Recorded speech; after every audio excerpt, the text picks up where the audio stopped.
একই বাপের দুই হুত, গ্রামের মানুষ খুব ধনী লোক, ফুতাইনে কামায়া কি দিব এই দিকে বেটার নজর নাই, এই চিন্তাও করণ লাগে না।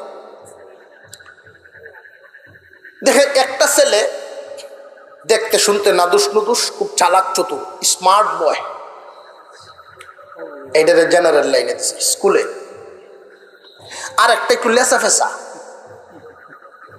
সেদা বেদা টাইপের, বুঝলি না, এটার মাদ্রাস দিলা, আমরা এডিট তো করি কাম নেই। যারা মাদ্রাসা দিছে হাফেজ আলেম, মা বাপের উদ্দেশ্যই তাহে যায় একটু ব্যাক কল চেক করে, যখন আছে মুন্সিগিরি করিয়ে কোনো রকম কাই পড়ে নিয়তটাই তাহে এরকম জোরে কর। আর যারা একটু সালাক চতুর এইটারা স্কুলও দেয়, কারণ জানে যে এই লাইনে ভরাইলে বাটপারি না জানলে কাই থাকতো না। জোরে কর।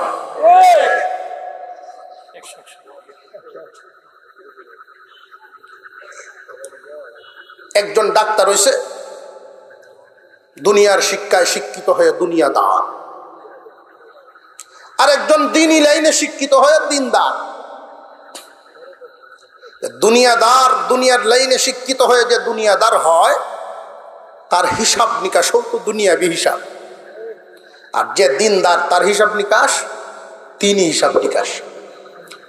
দুইজন ছুটি কাটানোর সময় ঈদের বেলায় বাড়িতেই, তো যেই বেটা দুনিয়াদার দুনিয়ার হিসাব নিকাশ মিলাইয়া দেখছে, আব্বা যেই টাকা দান বেছে দোকান ভাড়া পায় প্রতি মাসে, তো আব্বা আমরা আরো দেওনের কথা, এই বুড়া বেড়ি টিয়া তো টিয়াতে করে রাখি। আমরা কত দরকার টাকা পয়সা নিয়ে, কত স্বপ্ন, হেবেটার মনে মনে এটা। ট্যাক্সিতে আইয়ে বাড়ির বাচ্চারা তোর দাদারে গিয়ে ট্যাক্সি ভাড়া দিত, তো বাচ্চারাও গিয়ে যখন কয় বেটাও দেয়া দেয় সাথে সাথে, পয়সার তো অভাব নাই। কিন্তু আফসোসের সাথে সে চিন্তা করে, তারে তো আমি বহু টাকা খরচ করে বড় বানাইলাম, আমার কাছ থেকে নেওয়ার অভ্যাস তার এখনো গেল না। আর হুজুর ছেলে যেটা বাড়িতে গিয়ে, এটা বাড়িতে আইলে বাবার কাছ থেকে তো নেই না, মা বাবার লাগে না, হাত দিয়া লই যাই। তো কুরবানির ঈদ বাপে গরু কিনবো, যে দুনিয়াদারির চিন্তায় দেখছে আব্বার কাছে টাকার অভাব নাই, আব্বাই গরু কিনলে তৈল, কুরবানি তো একজনে দিলে হয়েছে। সন্তান যদি মালদার হয় তার উপরেও কুরবানি হইতো না, এটা কি হে বুঝে? হ্যাঁ তো বুঝে গুস্তু খাইতে লিখছে, চুরি হইলে গরু আনিয়ে কুরবানি দিয়েছে, গরু সুর। পরের দিন বেওয়ায় জিগায় কি ব্যাপার, গরু কত দেন ছিলাই? আপনি বোঝা জানুন না আমি কিতা করি, কই দেখি জানি তো ঠিক আছে, যে গরুটাও জুড়িয়ে লইছো, চোখ লাগছে একটা জিনিস লই আসছি, কত কি লাভটা হইলো? কুরবানির গরু চুরি উঠে এনে দিছুন, লাভ কি হইল? চুরি উঠছি গুণ হয়েছে, কুরবানি দিছে সব হয়েছে সমান, আমি ফাঁকা বস্তুরা খাইলাম। দুনিয়াদারের হিসাব। আর ইমাম সাহেব যে বেটা, তার ইনকাম অনুযায়ী বাপের কাছে আয়া কয়, আব্বা কুরবানি একটা ইবাদত, শরীয়তের হুকুম, আপনি পারবেন, কিন্তু দয়া করে যদি আপনার এই কুরবানির সাথে আমার পয়সা কিছু সামিল করে লাইতেন, আমার শরীর রেখে লাইতেন। বাপ খুশি হইয়া ছেলেরা শরীর রাখছে। রাত্রে বুড়ির সাথে আলাপ করে, দুইটারে দুই লাইনে ফরাইয়া ফলাফল দুই রকম, ফলাফল দুই রকম। ছুটি টুটি কাটাইয়া বাড়ির থেকে বিদায় হইয়া মুরব্বী কয়, আমার একটু কাপড় চোপড় বাস টাস করিয়া দেও, ব্যাগটা গুছাইয়া আমি শহরে যাইতাম। কেন? দুইজনরে যে দুই লাইনে পড়াইলাম, দুইজনের আচার আচরণ দুই রকম দেখতে পাই। আমি এদের জীবনযাপন একটু দেখতে আইতাম, কেলা কোন হালতে আছে। প্রথমেই গেছে ডাক্তারের বাসা। ডাক্তার সাহেবের বাসাত গিয়া বাসার সামনে গিয়ে রিক্সাতে নামছে। আমি খোঁজখবর লইছে যে ডাক্তার সাহেব এক জায়গা কিনছে, এটার উপরে 6 তলা বিল্ডিং বানাইতেছে। তার ইনকাম মাসও 4 লাখ, দরকার হইল 10 লাখ। ফেরেশানি আরো কয় লাখে ঘুমে ধরবো। বাসার সামনে চেম্বার, চেম্বারের দ্বারও সেডাত বইয়া চিন্তা করতেছে, আরে আমার পুত্রে তো আমি দুনিয়াদার বানাইছি ঠিক, সারা দুনিয়া এর মাথা তুলছে। দুনিয়া যদি কারোর উপরে উঠে যায় দুনিয়ার শান্তি থাকে, এটা ভাবতেছে। হঠাৎ তাকায়া দেখে এক বেটা সেত্তি আইতাছে, গুসা মুরব্বী মানুষ, আজকে ডাক্তারি করাইয়া। ডাক্তারের বাপ বই রয়েছে, বেটা দৌড়ে গেছে পরিচয় না দিয়া। ভাই সাহেব আপনি এইভাবে সেত্তি আইতাছেন ডাক্তার সাহেবের উপরে? হ্যাঁ, কামটা কি করছে এটা তো দেখবেন আপনি। আমার কামটা কি করছে? যে কি কাম? আমি 3 ঘাটা কেট বন্ধক দিয়া কয়টা পয়সা লই আয়া চিকিৎসা করতে পারছি। আর আমার এনে লেখকে দিছে কি তো দেখ পায় কই হেন কি লেখছে এটা তো আমি কই থাকতাম না, আপনি কোহেন হনি। আমি ফার্মেসিতে ওষুধ আনতাম গেছিলাম, লেখকে দিছে 100 বস্তা সিমেন্ট একটা হইরে দিন 3 বার।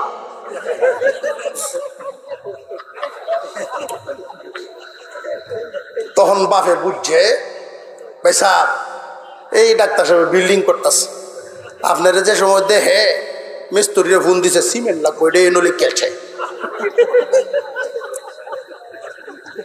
দুনিয়া কি উড়াটা উঠছে,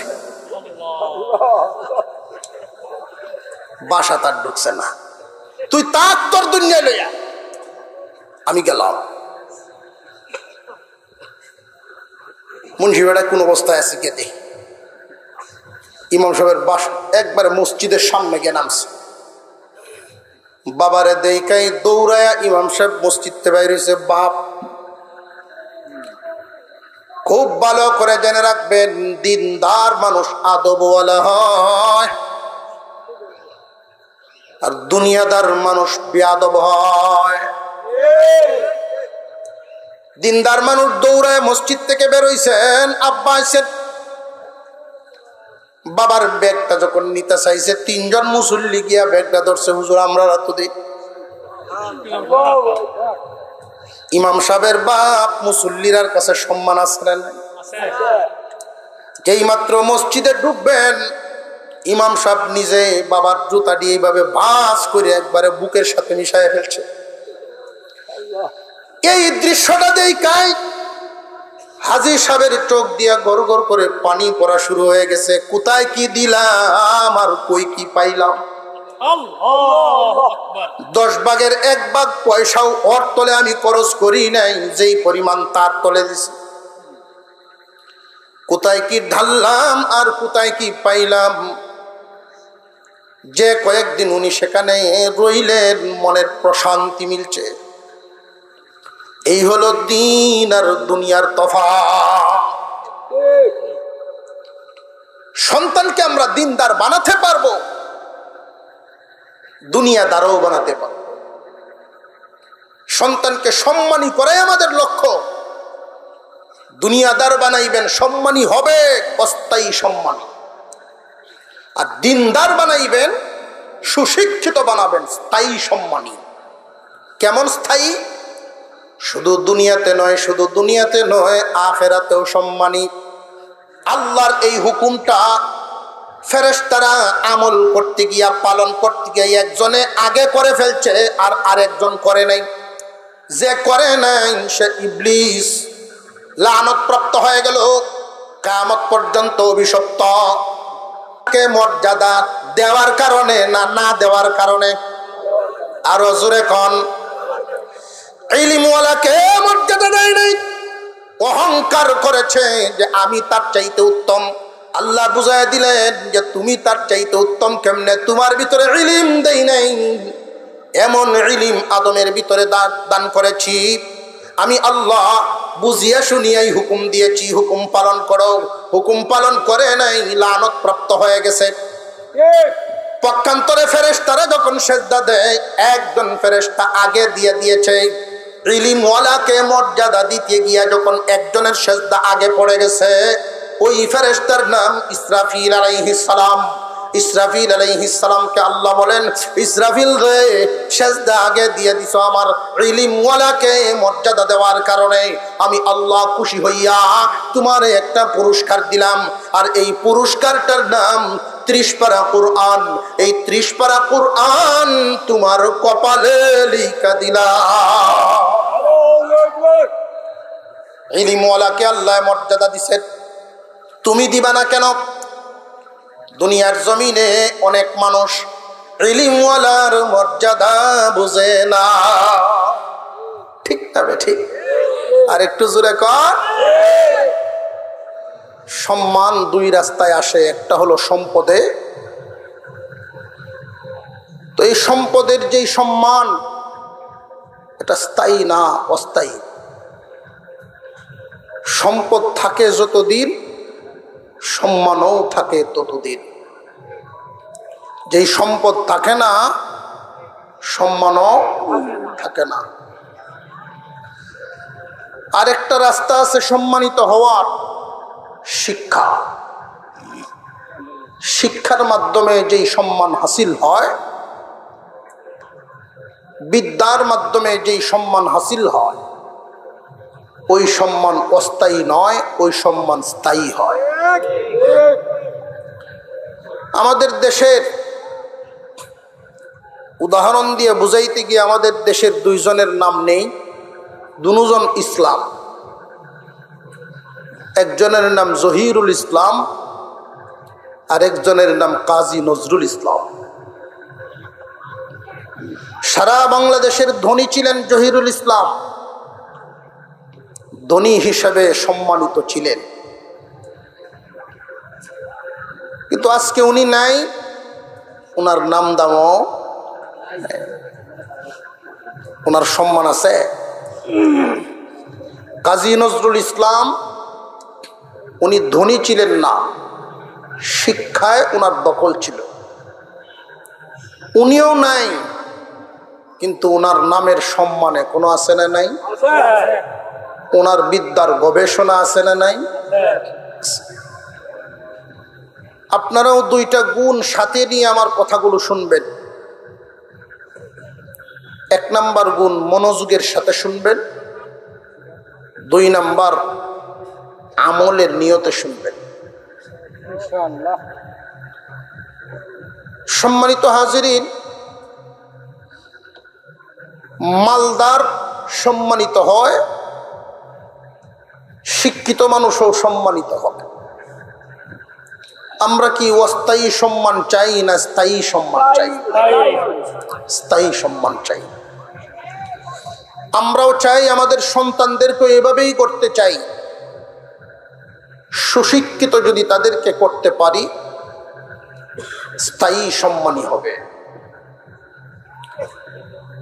আপনার আমার সন্তানকে সুশিক্ষিত করার জন্য অবশ্যই শিক্ষিত করতে হবে, প্রতিষ্ঠানে ভর্তি করতে হবে।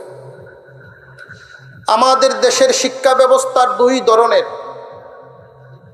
একটা হলো জাগতিক শিক্ষা, আর একটা হলো দ্বীনি শিক্ষা। জাগতিক শিক্ষা পরিচালনা হয় সরকারের মাধ্যমে, সরকারের সহযোগিতায়। দ্বীনি শিক্ষাক্রম পরিচালিত হয় জনগণের সাহায্যে, এই জন্যই কওমি মাদ্রাসা বলা হয়। আমরা এই দুনিয়ার জমিনে জাগতিক শিক্ষায় যে মানুষ শিক্ষিত হবে, এক সময় বিজ্ঞ বচনের একটা কথা আমরা শুনতাম, শিক্ষাই জাতির মেরুদণ্ড। এই হিসাবে অনেকেই ভাবতো কেউ যদি শিক্ষিত না হয়, স্কুল কলেজ ভার্সিটির বারান্দায় না যায়, ওই মানুষগুলো যেহেতু মূর্খ, তাকে মূর্খ মানুষরা সমাজের ঝামেলা, মূর্খ মানুষরা ঝগড়া ফাসাদ করে, মূর্খ মানুষরাই বিশৃঙ্খলা ঘটায়। সম্মানিত হাজিরিন, বর্তমান সময়ে এই ভুল ভেঙে গেছে। মূর্খ মানুষরা গ্যাঞ্জাম ঘটায় না, মূর্খ মানুষরা শুধু সমস্যা ঘটায় না, বড় বড় শিক্ষিতরাও সমস্যা ঘটায়।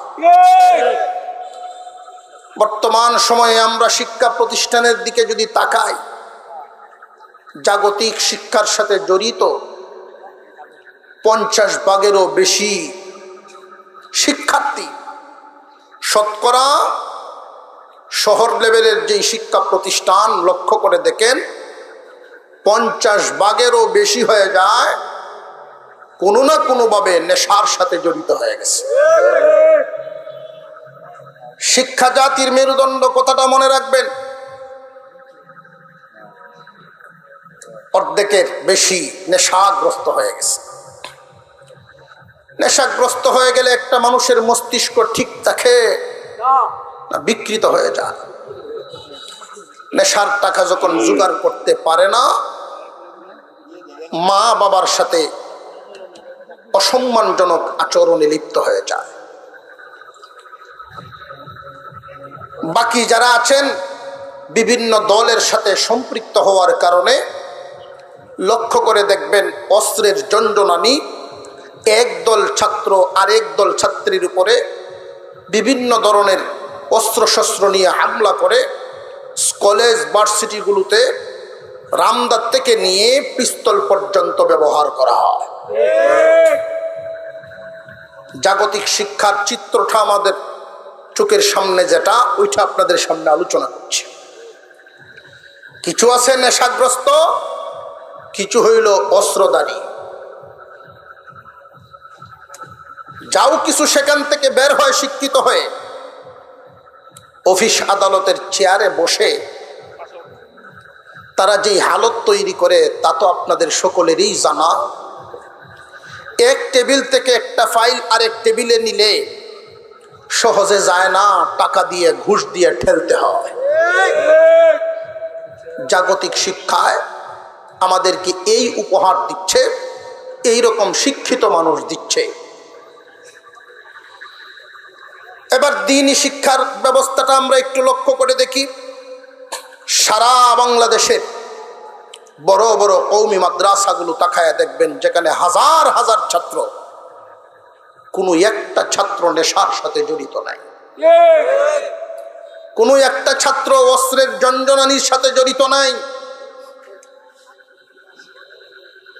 ওই শিক্ষা ব্যবস্থার থেকে যারা ফারেক হয়ে আসেন, সমাজের যে কোনো কাজে তারা থাকেন, অন্তত সমাজে বিশৃঙ্খলা ঘটান না।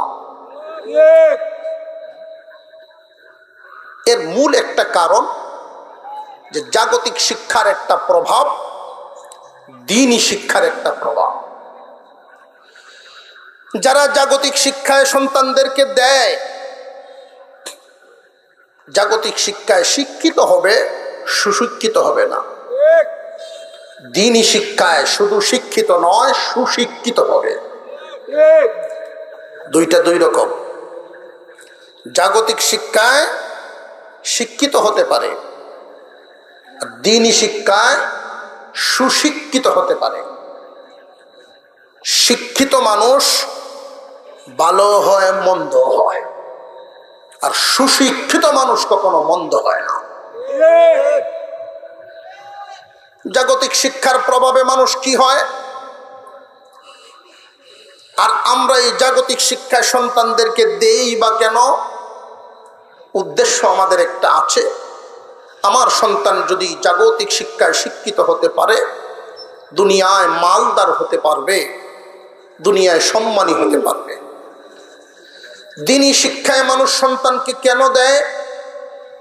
সে শিক্ষিত হয়ে দিনদার হতে পারবে, সম্মানী হতে পারবে।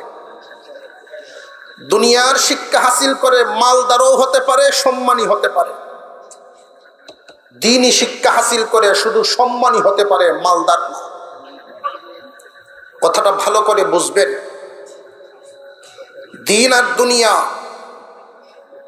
দুনিয়ার লাইনে শিক্ষিত হওয়ার পরে একজন মানুষ যখন মালদার হয় তার প্রভাবটা কি হয় আমি কয়েকটা কথা আপনাদের সামনে বলি, মিলে কিনা আপনারা হিসাব মিলাইবেন।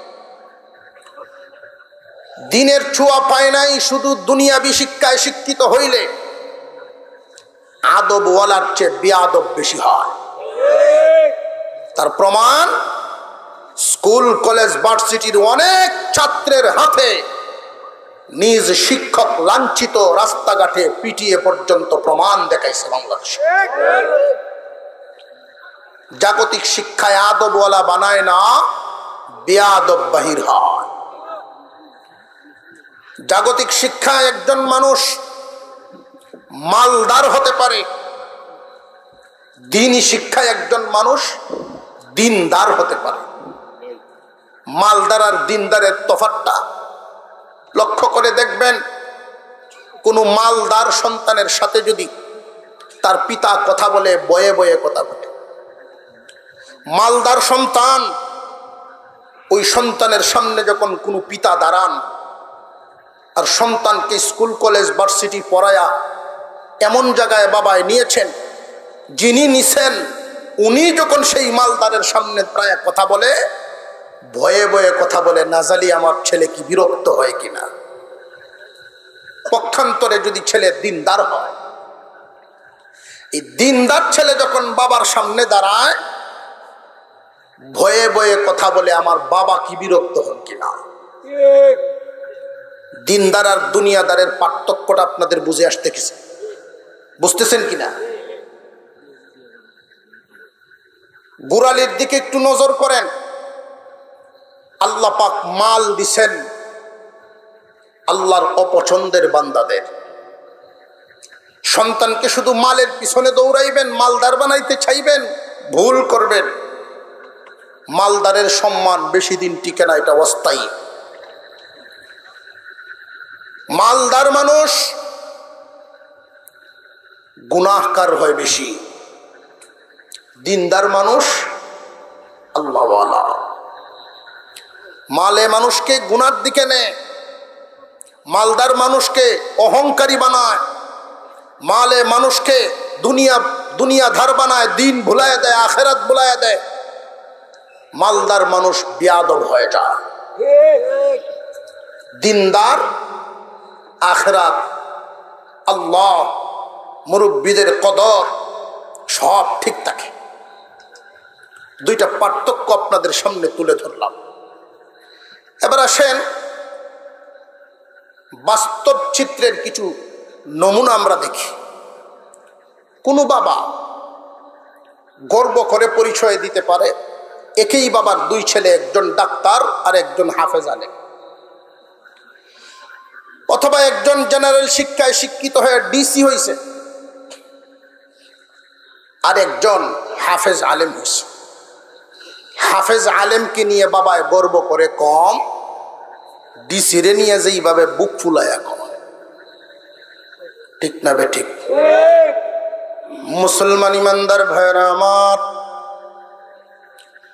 দুনিয়ার জিন্দিগি স্থায়ী জীবন নয়, এই দুনিয়া ছাড়তে হবে, এই বিশ্বাস আমাদের প্রত্যেকের আছে না নাই? আসের আওয়াজটায় মনে হয় সন্দেহ আছে। আর এটা আবু জেহেলেরও আছে, মরণ যে লাগবো এই বিশ্বাস আবু জেহেলও করত। দুনিয়ার জমিনে চিরদিন থাকা যাবে না, আখিরাতের হিসাব হবে উল্টা। এই যে ব্রেন, এটা ঘুরে যাবে ঘুরে যাবে। এই দুনিয়ার জমিনে কদর হইল ডিসির, হাফিজের কদর নাই। ওইখানে যখন উল্টে যাবে, ডিসির কোনো দাম নাই, হাফিজের হবে দাম। উল্টে যাবে। কিয়ামতের কঠিন ময়দানে অনেক মানুষকে জিজ্ঞাসা করা হবে, তোর বংশধরের মধ্যে তোর ছেলে কয়জন, যে 5 জন, কি কি করত, ডিসি, ইউনো, পুলিশ যা আছে কইল। তোর হুরা নিজের সন্তানাদির মধ্যে নাই, আত্মীয়র ভিতরে নাই, তোর হুরা বংশের ভিতরে কি কোনো হাফেজ আলেম আসেনি? আসিন, শল্যের হুত শুনছিলাম পড়তো, হাফিজি করছে, শল্যের সলিমুদ্দি বেড়ার নাম। সলিমুদ্দিন ওখান শল্যের হুত পড়ত, কি পরিমাণ নিম্নমানে দেখতো, কতটুকুন ছোট নজরে দেখতো, নামটাও পর্যন্ত সুন্দর করিয়া শল্যের হুত পড়তো শুনতাম। তোর কি সম্পর্ক ছিল তার সাথে যে না তারা দেখতাম পারছি না? আজকের অবস্থা তুই জানোস নি, আজকে যদি এই তোর শল্যের হুতে কয় তাহলে তুই মাপ পাইবি।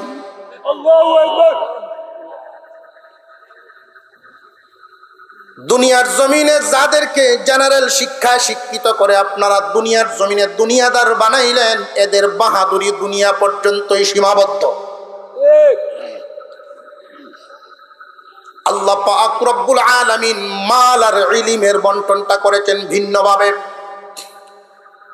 যেই আয়াত আপনাদের সামনে তিলাওয়াত করে শুনিয়েছি, এই আয়াতে আল্লাহ যেই বিষয়টা বুঝাইতে চাইলেন, দুনিয়ার মানুষ, আসমানের নিচে জমিনের উপরে যত মানুষ, প্রথম হিসাব মিলাও সবাই মানুষ। কে কোন গুণের অধিকারী এইটা নয়, সবাই প্রথমে এক জাত, সবাই আমরা মানুষ।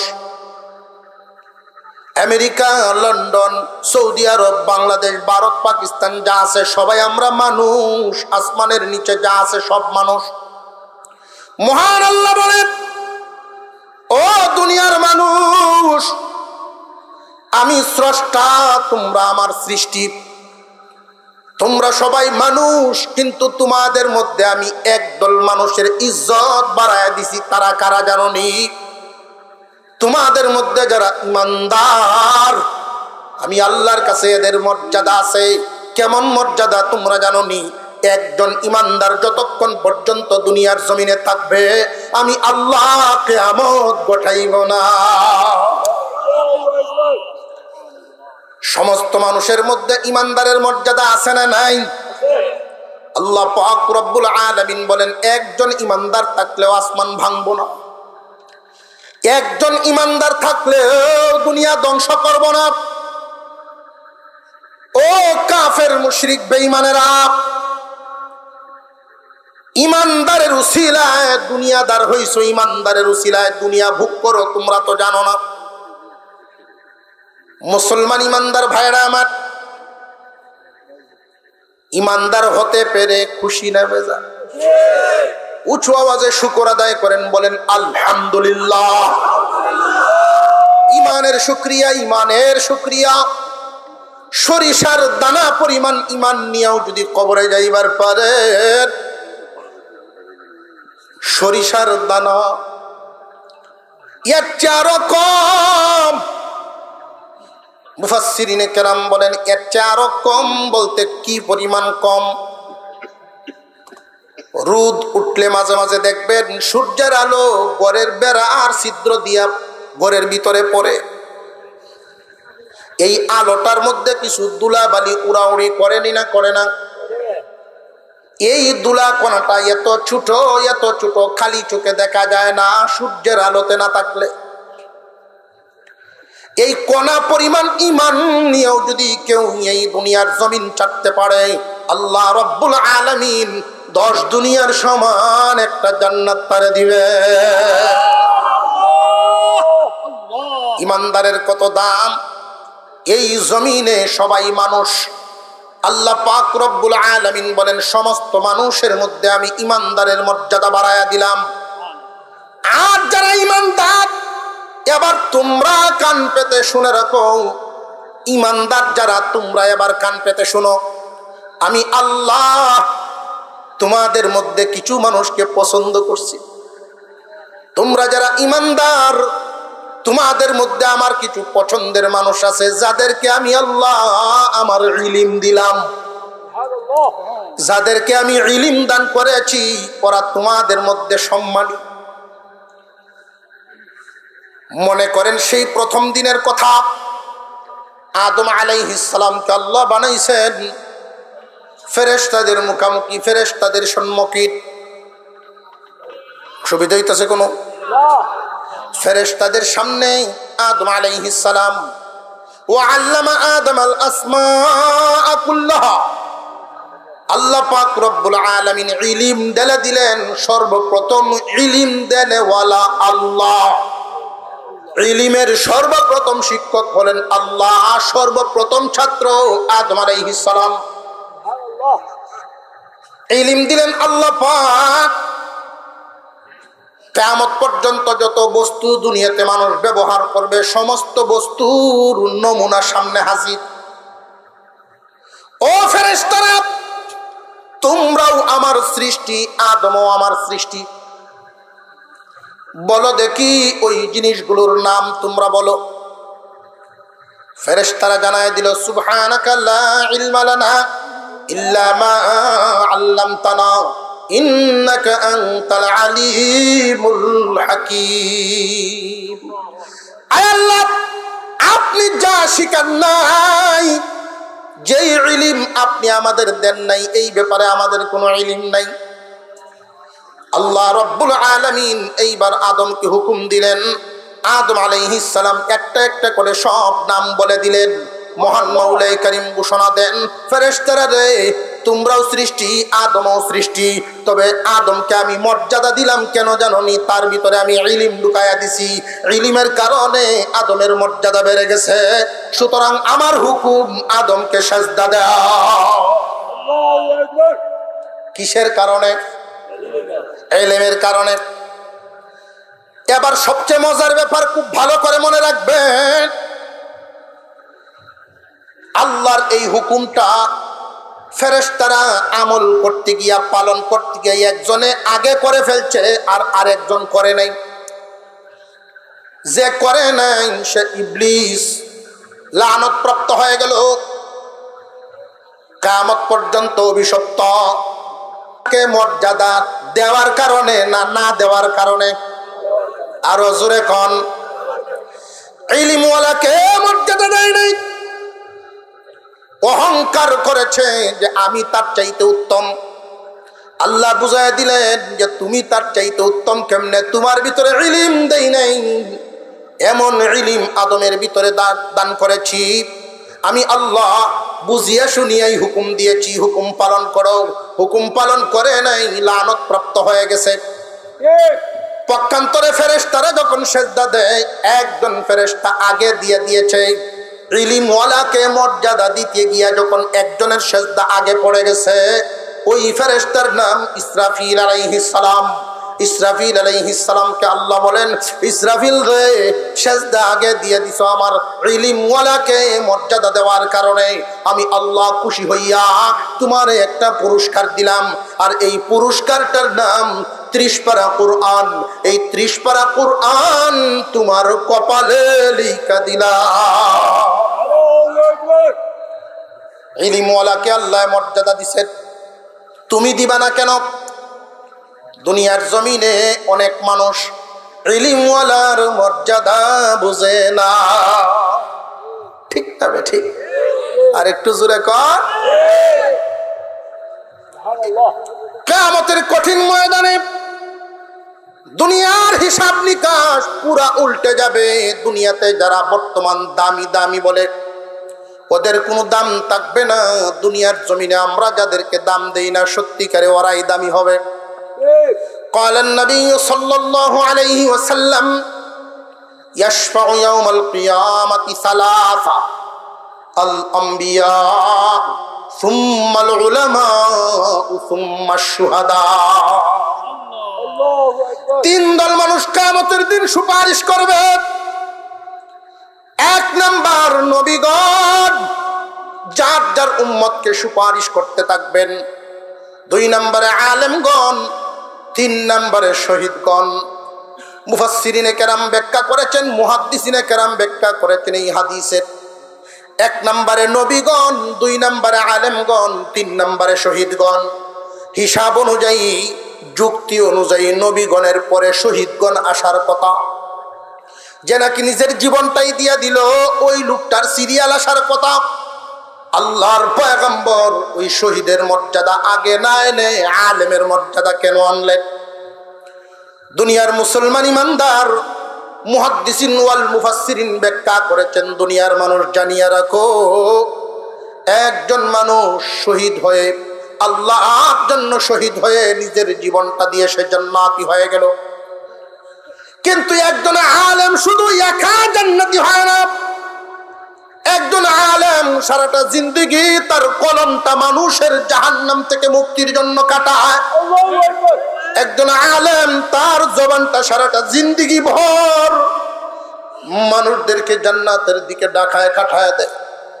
একজন উস্তাদ সারা জীবন ভর পড়ানোর মাধ্যমে কাটায় দেয়, অসংখ্য অগণিত মানুষকে জাহান্নাম থেকে জান্নাতি বানায় দেয়। কিয়ামতের কঠিন ময়দান যখন শুরু হয়ে যাবে, হাসরের মাঠ কায়েম হবে। আমরা জানি হাসরের মাঠ হবে একটা বিশাল হাসরের ময়দান, নিচ হবে তামা, উপরে সূর্য। কিন্তু মহান মাওলাই কারীম এই দিন আর একটা হাসরের মাঠ বানাইবেন, আলাদা একটা হাসরের মাঠ বানাইবেন, যেটার নিচ হবে রূপা, পর্দার আড়াল দিবেন। আল্লাহ বলবেন, ফেরেশতারা রে, আমি যাদের সিনার ভিতরে কোরআন ঢেলে দিয়েছি, যাদের মেজাজের ভিতরে জেহেনের ভিতরে ইলম ঢেলে দিয়েছি, আমি এদেরকে সাধারণ মানুষের সামনে বিচার করব না, পর্দার আড়াল করে দাও, এদের জন্য আলাদা মাঠ। আলেমদেরকে জিজ্ঞাসা করা হবে, তোমার ভিতরে ইলম দিয়েছি, তোমার ভিতরে আমি কোরআন দিয়েছি, তুমি এই কাজ কেন করছিলা? তোমার কি লজ্জা লাগে নাই? তুমি আলেম হয়ে এই কাজ করছো? আলেম উলামাদের কি এইভাবে পর্দার আড়ালে বিচার করার পরে আল্লাহ ঘোষণা দিবেন, ও ফেরেশতারা, আমি যার দিলের ভিতরে ইলম, যার দিলের ভিতরে কোরআন ঢেলেছি, আমি ওরে জাহান্নামে জ্বালাইবার জন্য আলেম বানাই নাই। মহান মাওলাই কারীম আল্লাহ পাক আলেম উলামাদেরকে যখন ময়দানে মাহশারে দাঁড় করাইবেন, হুকুম দিবেন, তোমরা সুপারিশ করো, তোমাদের সুপারিশে জাহান্নামীদেরকে মাফ করা হবে। হাফেজগণ 10 জনের ব্যাপারে সুপারিশ করবেন, আলেমগণ কমপক্ষে 70, উপরে কোনো সীমানা নাই। আলেমদের মর্যাদা তো সবার সমান হয় না, সবার মর্যাদা সমান নয়, এক একজনের ইলম এবং আমলের মর্যাদার তবকা আছে না নাই? যার মর্যাদা যেই পরিমাণ সুপারিশ করবেন সেই পরিমাণ, যার মর্যাদা যেই পরিমাণ সুপারিশ করবেন সেই পরিমাণ। ওই দিন এইভাবে সুপারিশ হইতে থাকবে। আল্লাহ পাক রব্বুল আলামিনের দরবারে হাফেজ আলেমগণ বলতে থাকবে, আয় আল্লাহ, উনি আমার পরিচিত মানুষ, আল্লাহ উনি আমার বংশের মানুষ, আল্লাহ উনার নামে 1 কোটি বছর সাজা হয়ে গেছে, দয়া করে মাফ করে দাও। আলেমের সুপারিশে তারে মাফ করে দেওয়া হবে। এই জন্য আল্লাহর পয়গম্বর বর্ণনা করেন, قال النبي صلى الله عليه وسلم كن عالما أو متعلما أو معينا أو معبا ولا تكن خامسا فتهلك। আল্লাহর পয়গম্বর বলেন, আমার উম্মত, তোমাদেরকে আমি নির্দেশ দিয়া যাই, দুনিয়ার সম্পদ আর ইলমের মধ্যে বেশ কমটা তোমরা যাই না রাখবা। দুনিয়ার সম্পদ আল্লাহ দিয়েছেন, নাফরমানদেরকে বেশি দুনিয়ার সম্পদ দিয়েছেন। আল্লাহর অপছন্দের মানুষদেরকে দিয়েছেন। কারুন সম্পদশালী হইছে, নমরুদ সম্পদশালী হইছে, ফেরাউন সম্পদশালী হইছে। তাদের অনুসারী দুনিয়ার জমিনে আল্লাহর অপছন্দের বান্দারাই বেশি সম্পদশালী হইয়া থাকে। আর আল্লাহর পছন্দের বান্দাদেরকে আল্লাহ ইলম দান করেন। ইলমের মোহাব্বত, ইলমওয়ালার দল। এই জন্য আলী রাদিয়াল্লাহু তাআলা আনহু বলতেন, রাদিনা কিসমাতাল জাব্বারি ফিনা লানা ইলমু ওয়া লিআদাই মালুন ফাইন্নাল মালা ইয়াফনা আন করিব ওয়া ইন্নাল ইলমা ইয়াবকা লা ইয়াজাল। হযরত আলী বলতেন, আল্লাহর এই বন্টন খুব খুশি হয়েছি, আল্লাহর বন্টনে আমরা বড় খুশি। আল্লাহ বন্টন করেছেন, আল্লাহর শত্রুদেরকে দুনিয়ার মাল দিয়েছেন, আর আল্লাহর বন্ধু, আল্লাহর মহব্বতের বান্দা আমাদেরকে ইলম দান করেছেন। সম্পদ ধ্বংস হয়ে যাবে, ইলম ধ্বংস হবে না। এই ইলম কিয়ামতের দিন কঠিন ময়দানে উপকারে আসবে। এই জন্য নবীজি বলেন, ইলমের সাথে সম্পর্ক কেমনে করবা? কুন আলিমান, হয়তো তোমরা আলেম হইয়া যাও, আও মুতাআল্লিমান, নইলে আলেমের ছাত্র হও। একজন আলেম হইলে মর্যাদা আছে। আলেম রাস্তা দিয়ে যখন হাঁটে, গর্তের পিপিলিকা সমুদ্রের মাছ পর্যন্ত আলেমের মাগফিরাতের জন্য দোয়া করে। কারণ পিপিলিকায় জানে আলেমগণ যতদিন জিন্দা আছেন ইলমের খেদমত হবে, তালিম হবে, ইসলামের খেদমত ততদিন হবে। আর ইসলাম যতদিন থাকবে আসমান জমিন ততদিন থাকবে। আসমান জমিন থাকলে আমি পিঁপড়াও বাঁচবো।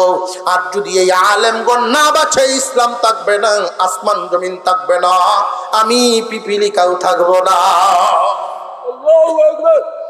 আলেমুল আমাদের মর্যাদা পিঁপড়ায় বুঝে, কিন্তু 4 হাত বিশিষ্ট একদল মানুষ বুঝে না। একদল মানুষে আলেমুল আমাদের বিরোধিতা করে, এমন আছে না নাই? অনেক মানুষ আলেমদের মহব্বত করে। এখানে যারা আছেন আলেমদেরকে মহব্বত করেন বিদায় এখানে আসছেন। আলেম উলামা কুরআন হাদিসের মহব্বত দিলের ভিতরে আছে। এই কারণেই আল্লাহ পাক রব্বুল আলামিন এখানে আনছেন। যদি আলেমদের মহব্বত না থাকতো এইখানে আসতেন না। আলেমদের মহব্বত চিরদিন দিলের ভিতরে লালন করবেন। এর দ্বারা যেই ফায়দা হাসিল হবে, ছোট থেকে ছোট ফায়দাটা হলো ঈমানের সাথে মওত হবে। আলেমদের মহব্বত, কুরআন সুন্নাহর মহব্বত দিলের ভিতরে যদি লালন হয়, নামাজ পড়তে পারে না লোকটা, নামাজ পড়ে না কিন্তু ঈমান নিয়ে মরবো শুধু এই মহব্বতের খাতিরে। নামাজ না পড়ার কারণে সাজা ভুগবো, আলেমদের কথা মানে নাই এজন্য সাজা ভুগবো, কিন্তু মহব্বত রাখার কারণে ঈমানের সাথে মৃত্যুবরণ হইব। মুসলমান ইমানদার ভাইয়েরা আমার, আল্লাহর পয়গম্বর বর্ণনা করেন, কুন আলিমান, হয়তো তোমরা আলেম হও, মর্যাদা পাইবা, ইহকালে সম্মান, আখিরাতে অনেক সম্মান। দুনিয়ার জমিনে একজন মানুষ, দুনিয়ার জমিনে জেনারেল শিক্ষায় একজন মানুষ উচ্চ ডিগ্রি, দেশ বিদেশি যত ডিগ্রি হাসিল করুক না কেন, তার পাওয়ার থাকবে দুনিয়া পর্যন্তই। না আরো যাইব? এই লাইট যিনি আবিষ্কার করেছেন অবশ্যই একজন বিজ্ঞানী। এত গবেষণার ফসল এই লাইট যে আবিষ্কার করলেন, এই লাইটের ফায়দা সে নিজে এবং অন্যরা বা আমরা যে পাইতেছি দুনিয়া পর্যন্তই সীমাবদ্ধ। যে আবিষ্কার করেছে তার কবরে পর্যন্ত আলো যাবে। আর একটু জোরে কর। দুনিয়ার শিক্ষার ক্ষমতা দুনিয়া পর্যন্তই সীমাবদ্ধ, ইলম শিক্ষার ক্ষমতা দুনিয়া পর্যন্ত সীমাবদ্ধ নয়। দুনিয়াতে এটার ফায়দা কম, কিন্তু আখিরাতে ফায়দা বেশি। খুব ভালো করে জেনে রাখবেন, যেই মানুষটা দুনিয়াকে প্রাধান্য দেয় এই অল্প সময়ের ফায়দার জন্য, দুনিয়ার শিক্ষা হাসিল করলো, এটা অল্প সময়ে পায়াই যথেষ্ট। আর যারা আখিরাতে ফায়দা পাওয়ার জন্য ইলম শিক্ষা করে, দুনিয়া টুকটাক করে কোনো রকম দুনিয়া পার হয়ে যাবে। দীর্ঘ সময় শুরু আছে যেই কালের কোনো শেষ নাই, ওই কালের জন্য ইলম হাসিল, ওই দিন ওই ইলম এতটা কাজে লাগবে। নবীজি বলেন, কোন আলিমান, তোমরা আলেম হয়ে যাও। যদি রে উম্মত আলেম হইবার না পারো, তাহলে তোমরা আলেমদের ছাত্র হইয়া যাও। আলেমদের ছাত্র যদি হইবার পারো, তবু তোমাদের একটা মর্যাদা হবে। তালিবে ইলম ছাত্র যখন রাস্তাঘাটে চলাফেরা করে, আল্লাহ রব্বুল আলামিন ওই ছাত্রদেরকে আল্লাহ এত মর্যাদা দেন, ফেরেশতারা নূরের পর বিছায়া দেয়। ছাত্র যদি হইবার না পারো, তাহলে আলেমদের সাহায্যকারী হয়ে যাইবা। সাহায্যকারী যদি হইবার না পারো, অন্তত মহব্বত করে নেওয়ালা হইবা। এই মহব্বত করনের থেকে আর পিছে যাইও না, 4 দলের বাহিরে যাইও না, তাহলে ধ্বংস হইয়া যাইবা। হয়তো আলেম হও, না হয় আলেমদের ছাত্র হও, তাও যদি হইবার না পারো, আলেম ওলামারা যেই দিনের খেদমত, যেই দিনের মিশন চালু করেছেন, এই মিশনের সাহায্যকারী হও। সেই সাহায্যকারী হইতে যদি নাও পারো, এদের জন্য দোয়া করবা, মহব্বত করবা, এদের জন্য দোয়া করবা। এই 4র্থ নাম্বারটা তো তোমরা সবাই পারো। আমরা এখানে যারা আছি আমরা পারবো না ইনশাআল্লাহ? আমরা এই দোয়া করে নেওয়ালা, অন্তত মহব্বত করে নেওয়ালা কারা কারা আছি? নারে তাকবীর,